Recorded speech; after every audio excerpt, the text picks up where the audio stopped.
Saudi পররাষ্ট্রমন্ত্রীর সাথে, পররাষ্ট্র মন্ত্রণালয়ের সাথে আমাদের মন্ত্রণালয়ের দ্বিপাক্ষিক বৈঠক অনুষ্ঠিত হয়েছে। সেখানে অনেকগুলো বিষয় আলোচিত হয়েছিল। সেগুলোর ফলো আপ হিসাবেই সৌদি রাষ্ট্রদূত আজকে আমার সাথে দেখা করতে এসেছিলেন।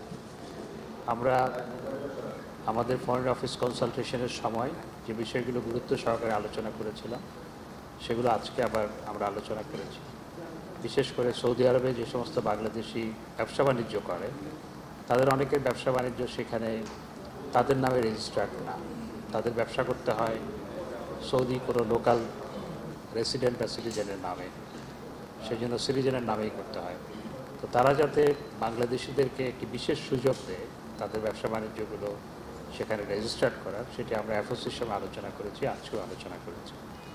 একই সাথে সৌদি আরবের লোকাল বিভিন্ন কোম্পানি এবং বাংলাদেশি কিছু আপনার জনশক্তি রপ্তানিকারক ব্যবসায়ী এবং তাদের এজেন্ট বাংলাদেশে এটির মধ্যে একটা নেক্সাস তৈরি হয়েছে এবং তারা সেখান থেকে ফেক ডিমান্ড প্রকিউর করে এবং আমাদের দেশের নিরীহ কর্মীদেরকে এক্সপ্লয়েট করে এবং সেটিকে বন্ধ করার জন্য,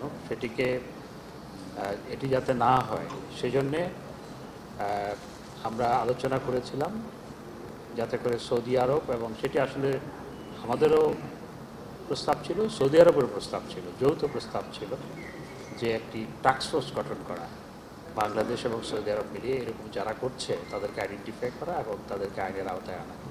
সেটি আমরা আলোচনা করেছি। এবং আপনারা জানেন যে চট্টগ্রামের বেরিশায়ে বঙ্গবন্ধু শিল্পনগরে সৌদি আরবকে 300 একর জায়গা দেওয়া হয়েছে সেখানে ইনভেস্টমেন্টের জন্য। তো সেটি আমরা আলোচনা করেছি, সেটি যাতে তাড়াতাড়ি হয় এবং সেখানে যে সমস্যাগুলো আছে সেগুলো যাতে দ্রুত দূরীভূত হয় সেটা নিয়ে আমরা আলোচনা করেছি।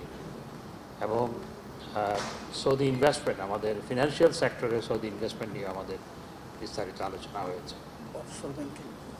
অফশোর ব্যাংকিং সহ আমাদের ফিনান্সিয়াল সেক্টরে আমরা যখন এফওসি হয়েছে তখন আমরা আলোচনা করেছিলাম।